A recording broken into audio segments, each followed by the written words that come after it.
नमस्कार, माझे नाव श्लोक ज्ञानेश्वर अध्यक्ष महाशय पूज्य गुरुजन वर्ग आणि येथे बालमित्रांनो, आज मी पंडित जवाहरलाल नेहरू यांच्याबद्दल 2 शब्द सांगत आहे. ते तुम्ही शांत चित्ताने ऐकावे अशी माझी नम्र विनंती. पंडित जवाहरलाल नेहरू हे भारताचे पहिले पंतप्रधान होते.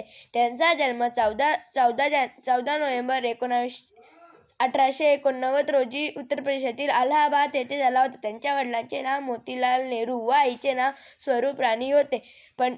त्यांना लहान मुले खूप आवडत असे. लहान मुले त्यांना प्रेमाने चाचा नेहरू म्हणून बोलावत होते. चाचा नेहरू मुलांबद्दल देशाचे भाविक नागरिक पाहत असत. पंडित जवाहरलाल नेहरू महात्मा गांधींच्या विचाराने प्रभावित झाले होते. आराम ही प्रसिद्ध घोषणा दिली. अशा या महान नेत्याचे 27 मे 1964 रोजी निधन झाले. नेहरूंना आवडायची लहान मुले, त्यांना आवडायचे गुलाबाचे फुले, 14 नोव्हेंबर नेहरूंचा जन्मदिन शाळेत साजरा केला जातो. बालदिन.